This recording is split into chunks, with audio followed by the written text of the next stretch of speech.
Mis queridos amigos y hermanos, sean todos bienvenidos en el nombre de nuestro Señor Jesucristo a una nueva edición de este su comentario al texto bíblico sobre el cual la lección de la escuela sabática está basada en su versión o lección número 8, que se titula para esta ocasión El cumplimiento de las profecías del Antiguo Testamento.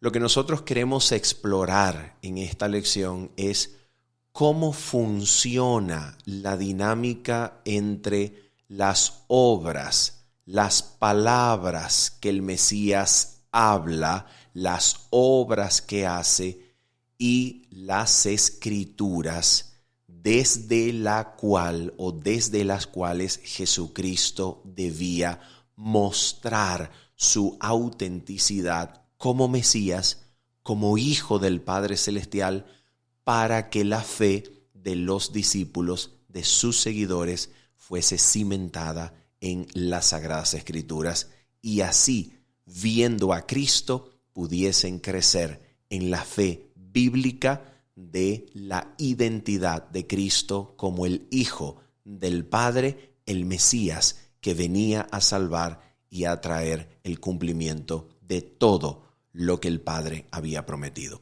Así que en el nombre del Señor, acompáñenos y antes de orar, solamente queremos recordar nuestros dos complementos. Número 1, nuestro bosquejo escrito, cuyo enlace de descarga va a estar allí, en la descripción de este video y en los comentarios del mismo, juntamente con nuestro comentario totalmente en vivo que realizamos cada día de sábado a las 7:30 de la mañana, hora local de Venezuela.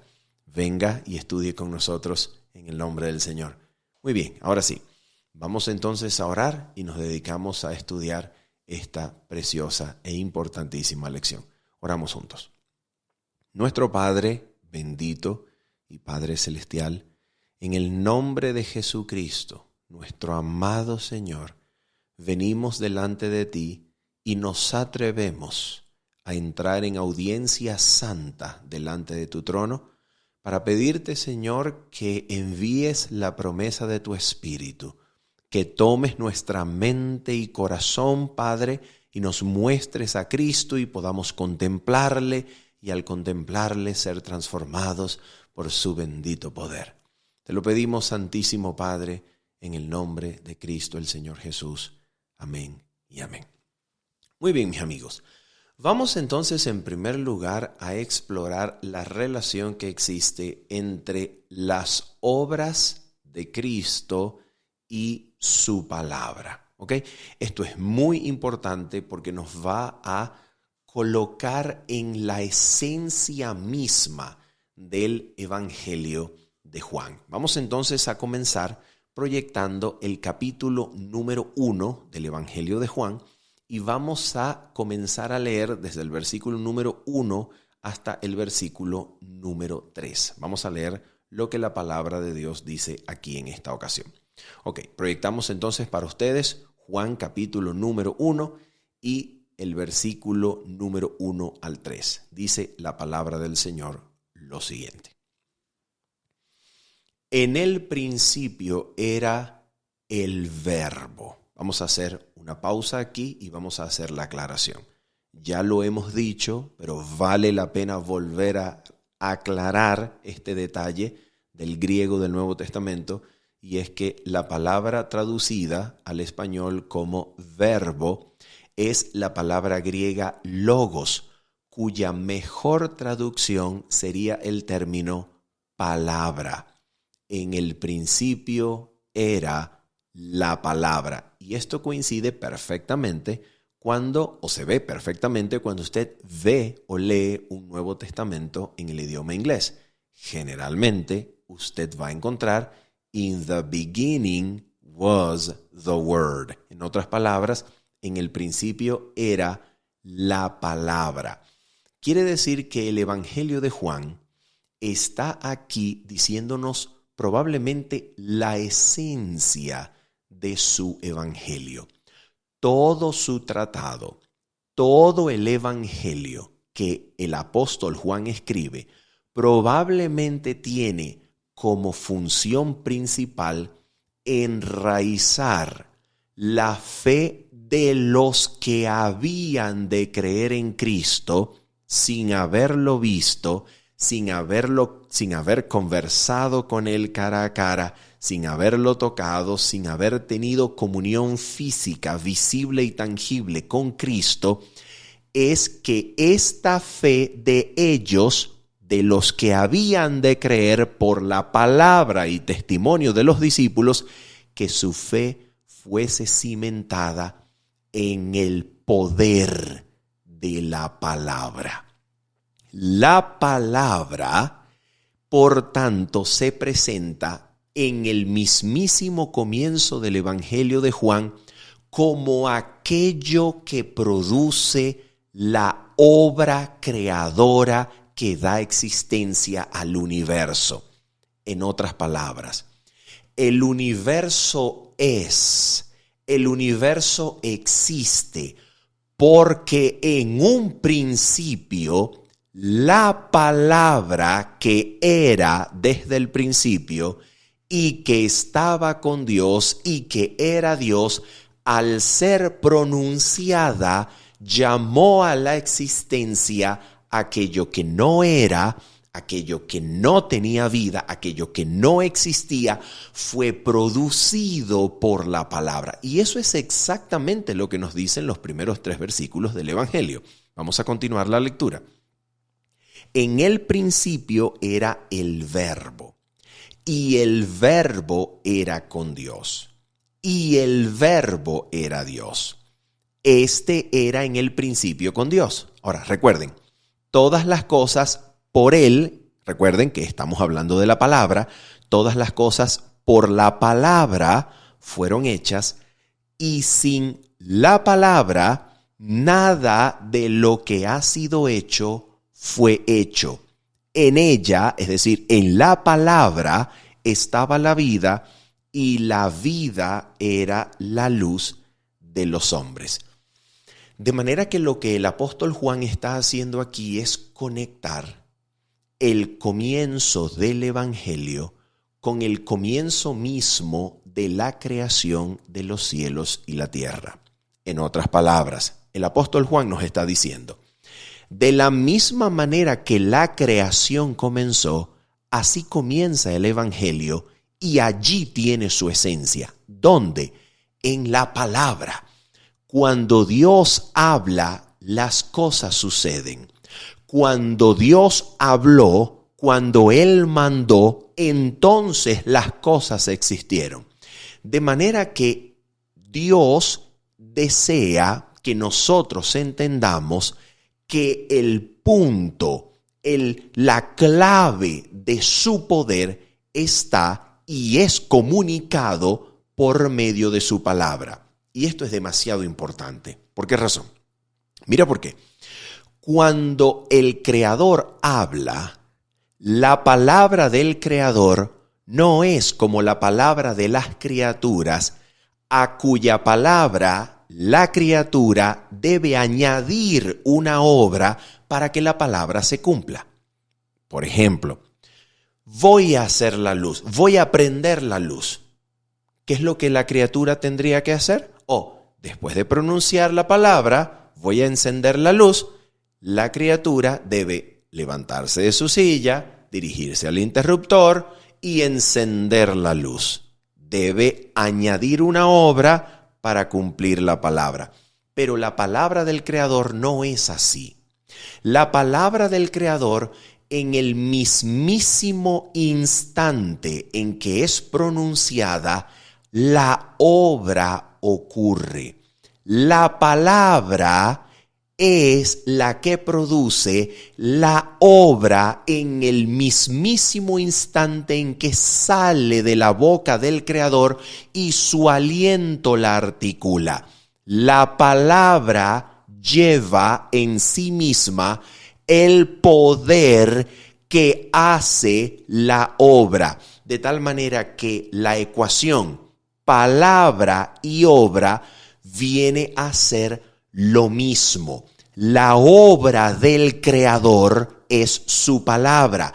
El Creador no tiene que obrar para cumplir su palabra. El Creador habla y su palabra produce en el mismo instante de su pronunciación la obra.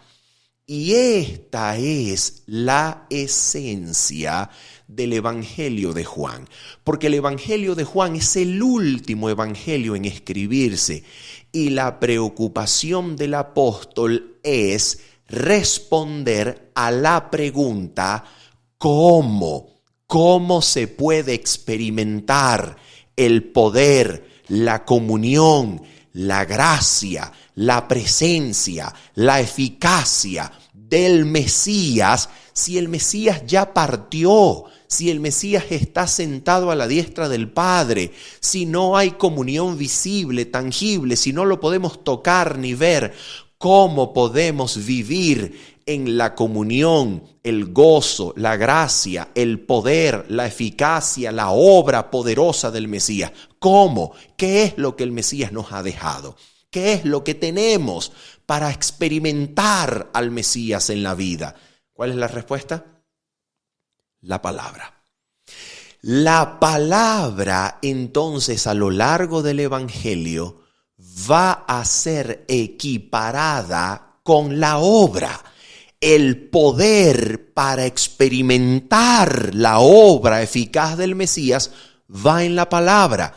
Si tan solo oímos la palabra del Mesías y la recibimos, la obra, el poder, el milagro, la señal, la gracia, la comunión del Mesías está allí donde su palabra se recibe para experimentar su poder y su obra.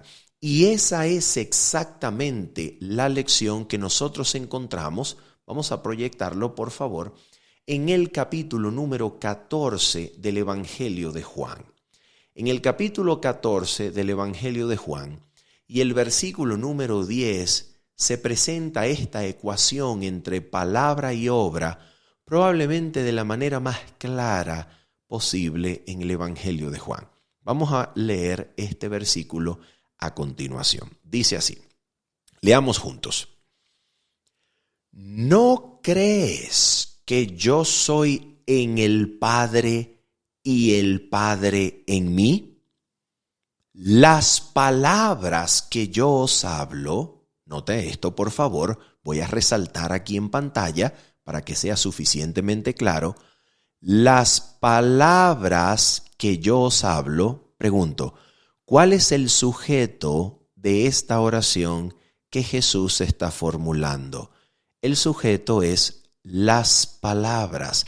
Las palabras que yo os hablo, y ahora nota, no las hablo por mi propia cuenta. ¿De qué está hablando Jesús en esa segunda línea? Está hablando de las palabras. Las palabras que yo os hablo, no las hablo por mi propia cuenta. Ahora fíjate esto. Mira, ahora viene la conjunción, ¿ok? Sino que el Padre que mora en mí, Él... A ver, ¿qué es lo que el lector podía esperar a que fuese la terminación de esa frase? Sino que el Padre que mora en mí, Él... A ver, ¿qué es lo que el lector esperaría aquí? Él habla las palabras, porque Cristo está hablando de las palabras. No las hablo por mi propia cuenta, sino que el Padre que mora en mí, Él, ¿qué era lo que el lector debía esperar? Él habla las palabras. Pero no, mira lo que dice. Él hace las obras. ¿Se da cuenta que aquí hay una equivalencia entre palabras y obras? Las palabras que el Mesías habla, no las habla de su propia cuenta, sino que es el Padre quien cuando el Mesías habla, está realizando las obras. De eso se trata. Las obras de Dios se reciben, se experimentan, se viven ¿cuándo? Cuando oigo y recibo las palabras del Mesías. Ahora bien, aquí entonces está la clave. Las palabras del Mesías, ¿qué relación tienen con las palabras del Padre en el Antiguo Testamento? Ahí está la clave. Si las palabras del Mesías son las obras del Padre, si las palabras del Mesías producen las obras de Dios para que aquel que las recibe, reciba la obra de Dios y su vida sea vivificada de lo alto y viva la vida eterna desde ahora, entonces la pregunta es, ¿qué relación hay entre las palabras del Mesías y las obras que el Mesías realiza por su palabra y la palabra revelada en el Antiguo Testamento? Esa es la clave. Allí está el punto. Ok, ¿cómo podemos nosotros descubrir esto? Ok, vamos entonces al capítulo número 5 de Juan. Porque en el capítulo número 5 de Juan nosotros tenemos una declaración de Cristo en relación con este tema que es extraordinaria. Vamos allá. Juan capítulo número 5, por favor, y vamos entonces a dedicarnos a evaluar a partir del versículo número 36 en adelante. ¿Ok? Vamos a mirar. Juan capítulo 5, versículo 36 en adelante. Ok, vamos a prestar atención a esto. Dice así. Mas yo tengo mayor testimonio que el de Juan, porque las obras que el Padre me dio para que cumpliese, las mismas obras que yo hago, dan testimonio de mí que el Padre me ha enviado. Ahora mira, versículo 37. También el Padre que me envió ha dado testimonio de mí. Y ahora fíjate esto. Nunca habéis oído su voz, ni habéis visto su aspecto. ¿Cómo es esto? ¿Cómo es que Jesús le dice a estos dirigentes del pueblo judío que ellos nunca habían oído la voz de Dios? ¿Cómo es eso? ¿Acaso ellos no leían las Escrituras?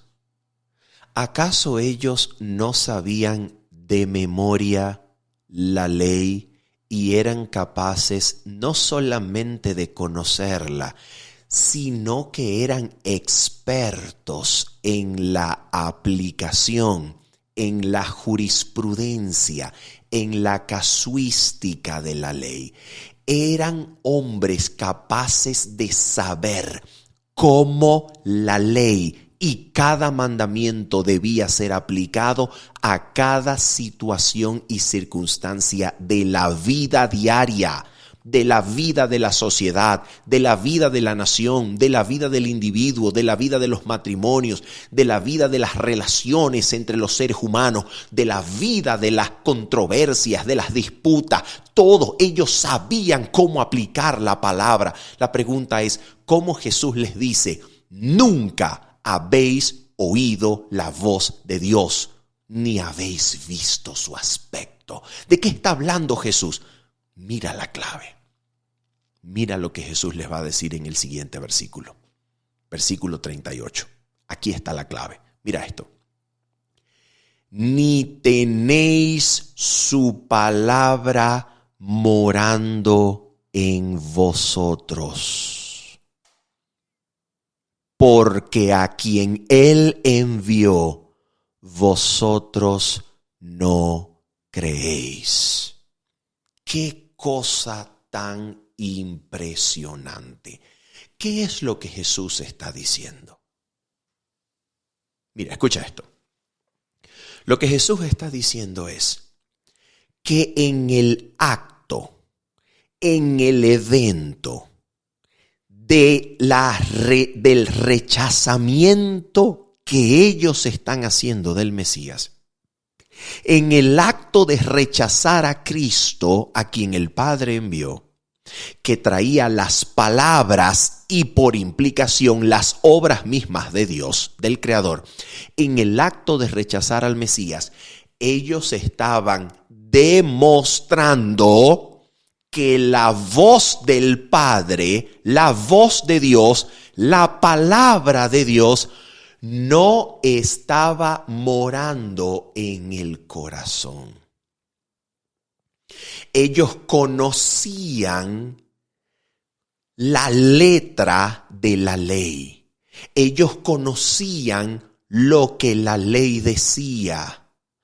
Pero esa palabra no había bajado del nivel intelectual de jurisprudencia y casuística como abogados que conocen la ley. No había bajado esa palabra del nivel de razonamiento intelectual aplicativo al corazón para que la vida fuese reformada, para que la vida fuese confrontada, para que la vida fuese purificada delante de esa palabra que limpia, que purifica el alma. Conocían la expresión de la verdad, pero la verdad no había purificado sus almas porque no había sido permitida de actuar en el interior de sus vidas, limpiando sus vidas de adentro hacia afuera. No habían oído la voz del Padre aquí adentro. Mis amigos, esto es demasiado importante. Pero es demasiado importante. No hay forma de exagerar la importancia de este punto.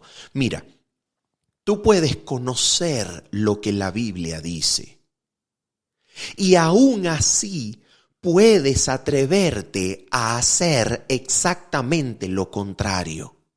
Tú puedes saber lo que la Biblia dice, pero el punto está en que esa palabra te confronte en lo secreto del alma, en lo secreto de la vida interna, y delante de esa palabra tú doblegues el yo, doblegues el orgullo, tú permitas que esa palabra te lleve al interior, a la vida secreta, a esa vida interna que solo tú conoces, y le permitas que llegando a ese punto te despoje de aquello que idolatras en lo interior. Tus opiniones, tus preconceptos, tus deseos, tus pasiones, tus intereses, tus gustos. Cuando la palabra te confronta a ese nivel, entonces la palabra comienza a morar adentro. Comienza a limpiarte adentro. La palabra comienza un proceso de purificación. La palabra vive allí y entonces trae la misma presencia de Dios adentro. Y entonces Dios comienza a ser comprendido. Dios comienza a ser conocido. Comienzas a saber cómo es Él, comienzas a tener una idea de su carácter de santidad, comienzas a ver a Dios cuando la palabra tiene cabida y morada adentro. Ese es el punto. Cuando ellos rechazan al Mesías, están demostrando que aunque conocían la palabra, no le habían permitido a la palabra ni a la verdad que conlleva y comunica limpiar la vida desde adentro, limpiarla, purificarla. No le habían permitido a esa bendita palabra realizar su obra adentro. Y entonces, ¿qué es lo que va a ocurrir? Mira, Jesús les va a decir exactamente lo mismo que probablemente ellos ya sabían, pero que por causa de preferir, de continuar aferrados a su yo, a sus intereses, a sus beneficios, a sus gustos, a sus opiniones. No estaban dispuestos a renunciar. Mira lo que Jesús les dice. Versículo número 39. Jesús les dice así: escudriñad las Escrituras, que de hecho en el texto griego puede ser tanto un imperativo verbal como un indicativo del verbo. En otras palabras, el texto puede decir perfectamente: escudriñáis las Escrituras. Escudriñáis, vosotros escudriñáis las Escrituras, porque a vosotros os parece que en ellas tenéis la vida eterna, y ellas son las que dan testimonio de mí. Pero ahora fíjate el versículo 40. Y no queréis venir a mí para que tengáis vida. Gloria de los hombres no recibo, mas yo os conozco. Mira lo que dice aquí: mas yo os conozco, que no tenéis amor de Dios en vosotros. Y ahora mira esto, versículo número 45. Mira lo que Jesús les va a decir: no penséis que yo voy a acusaros delante del Padre. Hay quien os acusa, ya lo hay. ¿Quién es? Moisés, en quien tenéis vuestra esperanza. Y ahora fíjate esto: porque si creyeseis a Moisés, me creeríais a mí, porque de mí escribió él. Pero si no creéis a sus escritos, ¿cómo creeréis a mis palabras? Ya va. Aquí es donde uno tiene que preguntarse. A ver, un momento. ¿Acaso ellos no creían en Moisés? ¿Acaso no utilizaban a Moisés como la norma para todo?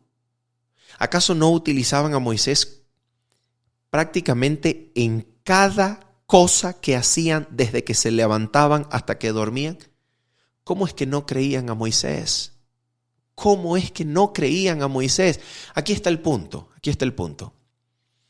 Cuando Jesús cita a Moisés y les muestra y les da testimonio de que las cosas que Moisés había escrito lo señalaban a él, y ellos se dan cuenta que Jesús tiene razón, que existe la posibilidad de que Moisés estuviese hablando, describiendo, retratando, dibujando para sus mentes la vida y los acontecimientos de Jesús, el Mesías. Cuando ellos se dan cuenta que probablemente Jesús tiene razón, que Moisés está escribiendo de Jesús y que Jesús es aquel enviado del Padre, predicho por Moisés, y no quieren creer, no quieren aceptar, no quieren ceder ante la veracidad del testimonio de Jesús,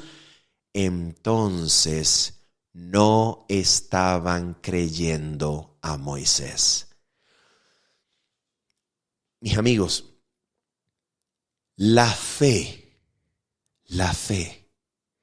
es la adecuada, correcta apreciación de lo que Dios ha hecho por nosotros, y la fe entonces requiere de la voluntad.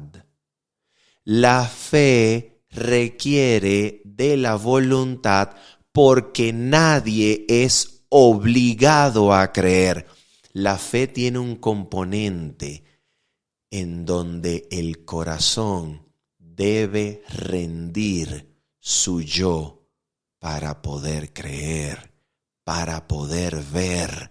El corazón debe decir, quiero. El corazón debe entregar su voluntad para poder creer. Y eso es lo que estos dirigentes no han querido hacer. No habían querido entregar su orgullo, su voluntad. No habían querido entregar la posibilidad de que estuviesen equivocados. No querían reconocer que habían errado, que se habían equivocado. Y aunque están viendo que las Escrituras se están cumpliendo en el Mesías, que se están cumpliendo en Jesús de Nazaret, no quieren creer. Mis amigos, el Espíritu Santo para producir una nueva vida en el alma requiere de fe. Y la fe, para que el Espíritu Santo produzca una nueva vida en el alma, limpia, pura, vida verdadera, vida abundante, vida de lo alto, la fe requiere de la voluntad. Por eso dice la palabra, mira lo que dice la palabra aquí, este versículo es impresionante. Juan capítulo 7, versículo 17, nunca lo olvides, por favor. Mira lo que dice aquí, Juan capítulo 7, versículo 17. El que quiera hacer la voluntad de Dios conocerá si la doctrina es de Dios o si yo hablo por mi propia cuenta. ¿Te das cuenta lo que está diciendo aquí la palabra de Dios? El que quiera, el que tenga disposición de ceder su voluntad a Dios, el que quiera hacer la voluntad de Dios, el que quiera aceptar, el que quiera rendirse, el que quiera someterse a la voluntad del Padre, el que no quiera seguir abrazando su yo, sus preconceptos, sus opiniones, el que no quiera seguir idolatrando sus juicios, el que no quiera seguir idolatrando sus intereses, sus gustos, deseos y pasiones, sino que esté dispuesto a renunciar para hacer la voluntad de Dios. Entonces ese es una promesa bendita. Dios dice, ese conocerá si la doctrina es de Dios. Ese va a conocer. Es una promesa bendita. Mis amigos. Necesitamos decirle a Dios, Señor, por favor, rompe este corazón de piedra. Rompe este corazón engañoso, malvado y perverso. ¿Quién lo conocerá? Pero tú lo conoces, Señor. Tú conoces lo malo que este corazón es. Tú conoces la maldad que hay en mi corazón. Señor, por favor, rompe este corazón de piedra y permite que tu Espíritu pueda entrar para que yo pueda conocer tu palabra, para que tu palabra tenga morada adentro. Y entonces tú puedas venir y hacerte presente en mí. Esa, mis amigos, esa es la oración. Entonces vamos a mirar aquí cómo esto, a diferencia de los líderes religiosos, dirigentes del pueblo de Israel, cómo esto sí sucede con los discípulos. Mira lo que va a pasar con la cabeza, con la mente de los discípulos. Mira lo que va a ocurrir con los discípulos. Vamos a ir, por favor, a Juan capítulo número 2. ¿Ok? Juan capítulo número 2. Para que tú veas qué sucede cuando se está cumpliendo delante de sus ojos las Escrituras. ¿Qué sucede con la mente de los discípulos? ¿Qué sucede? Ok, vamos a mirarlo. Vamos a leer Juan capítulo número 2. Versículo 13 en adelante. Fíjate esto, mira lo que va a ocurrir aquí. Estaba cerca la Pascua de los judíos y subió Jesús a Jerusalén. Y halló en el templo a los que vendían bueyes, ovejas y palomas y a los cambistas allí sentados. Y haciendo un azote de cuerdas, echó fuera del templo a todos, y las ovejas y los bueyes, y esparció las monedas de los cambistas y volcó las mesas. Y dijo a los que vendían palomas, quitad de aquí esto y no hagáis de la casa de mi padre casa de mercado. Y ahora mira lo que va a ocurrir aquí. Este versículo es absolutamente clave. Juan capítulo 2, versículo 17. Mira esto, mira estos dos. Versículos 17 y 18. Léelos conmigo. Dice así. Entonces se acordaron sus discípulos que está escrito: el celo de tu casa me consume.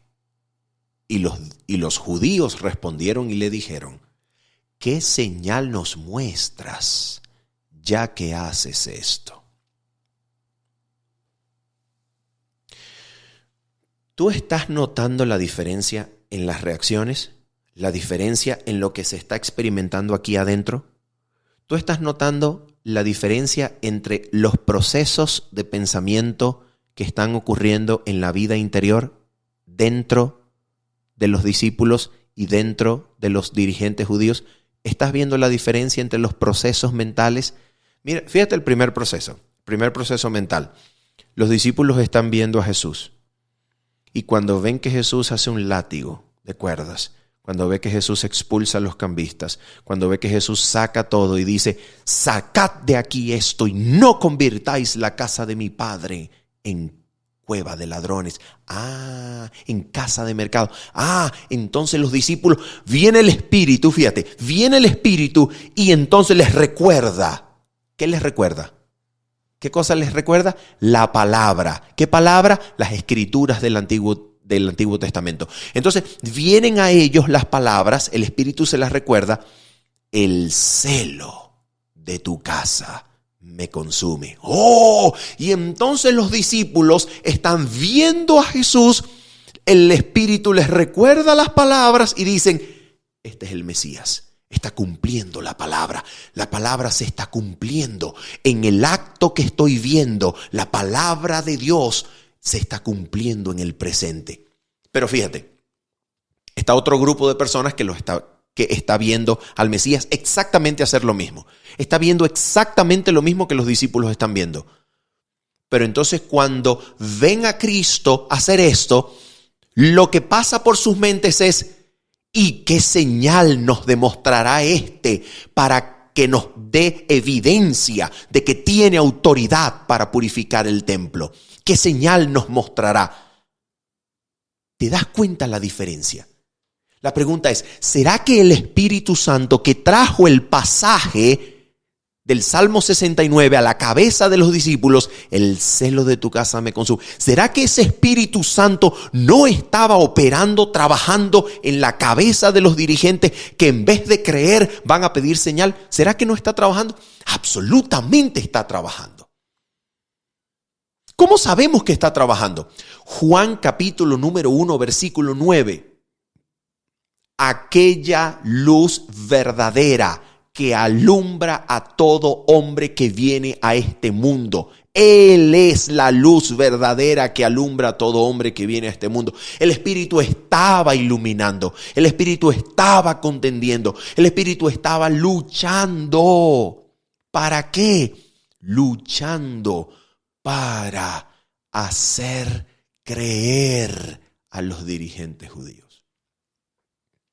Pero ¿por qué será que los dirigentes judíos no creen como los discípulos y dicen: se está cumpliendo las palabras de la Escritura en este hombre que está purificando el templo? Como dice la Escritura, el celo de tu casa me consume. ¿Por qué ellos no experimentan eso? Probablemente. La razón por la que ellos no están experimentando eso, no están cediendo, no están creyendo, es porque cuando Jesús purificó el templo, su preocupación, su más importante preocupación era: ¿qué pasará conmigo? ¿Qué pasará con nosotros si permitimos que este hombre gane influencia? ¿Qué va a pasar con nosotros? ¿Qué pasará con nuestro templo? ¿Será que vendrán los romanos y nos destruirán si permitimos que este hombre siga ganando cuerpo, creyentes, adeptos, discípulos? Eso es exactamente lo que va a revelar el Espíritu Santo cuando toma a la mente de Caifás. En Juan capítulo número 11, a partir del versículo número 47 en adelante, Caifás dijo: vosotros no sabéis nada, sino que es necesario que este hombre, nos conviene que este hombre muera por la nación y no que toda la nación perezca. ¿Cómo perecería la nación? Ellos pensaron, si dejamos que este hombre siga reuniendo discípulos y crece y crece y crecen sus seguidores, los romanos lo van a mirar con sospecha y los romanos nos van a acercar y nos van a destruir el templo. ¿Y qué va a pasar con nosotros si destruye el templo? Ellos no querían creer porque preferían su estatus, su seguridad. Por supuesto que es seguridad económica, por supuesto que es seguridad social, por supuesto que es influencia, por supuesto que es garantía de vida cómoda y tranquila. Por supuesto que están prefiriendo su seguridad, su conveniencia, y como prefieren eso, entonces el Espíritu es rechazado y no pueden creer. Eso es exactamente lo que Jesús les va a decir en Juan capítulo número 8. Vamos allá. Vamos a terminar con Juan capítulo número 8. En Juan capítulo número 8 Jesús va a volver a hablar con ellos y el tema es exactamente el mismo. Mira lo que va a decir aquí, Juan capítulo número 8. Vamos a leer, por favor, desde el versículo número 21. Juan 8, 21 en adelante. Fíjate de qué se trata la conversación. Es exactamente lo mismo, mira. Otra vez les dijo Jesús: yo me voy y me buscaréis, pero en vuestro pecado moriréis. A donde yo voy, vosotros no podéis venir. ¿Por qué Jesús les dice esto? Yo me voy y me buscaréis, pero en vuestro pecado moriréis. ¿Por qué Jesús le dice en vuestro pecado moriréis? Fíjate, Él lo va a decir. Él lo va a decir. Mira, versículo número 23 y 24. Escucha esto. Y les dijo: vosotros sois de abajo, yo soy de arriba. Vosotros sois de este mundo, yo no soy de este mundo. Y ahora escucha esto. Por eso os dije que moriréis en vuestros pecados. Porque si no creéis que yo soy, en vuestros pecados moriréis. ¿Y por qué razón no pueden creer? ¿Por qué razón no pueden creer que Él es? ¿Por qué razón no creen que Él es el enviado, que Él es el Mesías, que Él es el Cristo? ¿Por qué razón? Mira por qué. Atención. Escucha esto. Mira lo que va a decir aquí. Versículo 28. Les dijo pues Jesús: cuando hayáis levantado al Hijo del Hombre. ¿Qué quiere decir cuando hayáis levantado? Cuando lo hayáis crucificado. Cuando el Hijo del Hombre esté levantado en la cruz. Entonces conoceréis que yo soy y que nada hago por mí mismo, sino que según me enseñó el Padre, así hablo. Porque el que me envió conmigo está, no me ha dejado solo el Padre, porque yo hago siempre lo que le agrada. ¿Se cumplió eso? Absolutamente. Absolutamente. Cuando Caifás en Juan capítulo número 11 dice: os conviene que este hombre muera por la nación, por toda la nación, y no que toda la nación perezca, dice la Biblia, dice el apóstol Juan, inspirado por el Espíritu, que como era sacerdote, sumo sacerdote aquel año, profetizó diciendo que era necesario que el Cristo, que Él muriera por toda la nación. Y eso era exactamente lo que algunos de los dirigentes, ejemplo Nicodemo, ejemplo José de Arimatea, iban a saber cuando viesen a Jesús levantado en la cruz. La cruz convencería, la cruz cuando ellos contemplasen la cruz, esa era la última luz para ellos. El último rayo de luz, la última señal que les sería dada era la cruz del Calvario, para que viendo a Cristo en la cruz fuesen convencidos de que Él no era un hombre cualquiera, no era un criminal, no era un impostor, no era un falso Mesías. En esa muerte ellos debían darse cuenta que era Él, el enviado del Padre. Pero en esa cruz ellos se burlaron. Mientras Nicodemo y José de Arimatea fueron convencidos por esa bendita manifestación de amor de Cristo en la cruz, otros se burlaron y meneaban sus cabezas diciendo: a otros salvó, a sí mismo no se puede salvar. La pregunta es, si esto no los convenció, ¿los convencería la resurrección? Tampoco. Ante el relato de la resurrección, ¿sabes qué dijeron? Vamos a darle dinero a los guardias y vamos a decirles que digan, con este dinero que les vamos a dar, que digan que mientras dormían, los discípulos vinieron y se llevaron el cuerpo. Amigos, ¿cada cuánto uno escucha relatos por allí de que hubo un muerto que resucitó? Cada cuánto el ser humano escucha, ¿sabes qué? Tal persona murió, pero resucitó. ¿Cada cuánto uno escucha ese tipo de relatos? Amigos, eso no sucede. Eso no sucede. El relato de la resurrección por lo menos tuvo que hacerlos despertar. Por lo menos tuvo que hacerles dudar. Por lo menos tuvo que hacerles temblar. Pero si la cruz no los había convencido, ni la resurrección, era lo que Jesús le había dicho en la parábola del rico y Lázaro, ni que se les envíe un muerto resucitado, creerán. ¿Por qué? Porque al testimonio claro de las Escrituras no creyeron. No creyeron. Y aquí entonces terminamos con este versículo impresionante. Juan capítulo número 8. Versículo 46 y 47. Este versículo es impresionante. Juan 8, versículos 46 y 47 nos dice lo siguiente. ¿Quién de vosotros me redarguye de pecado?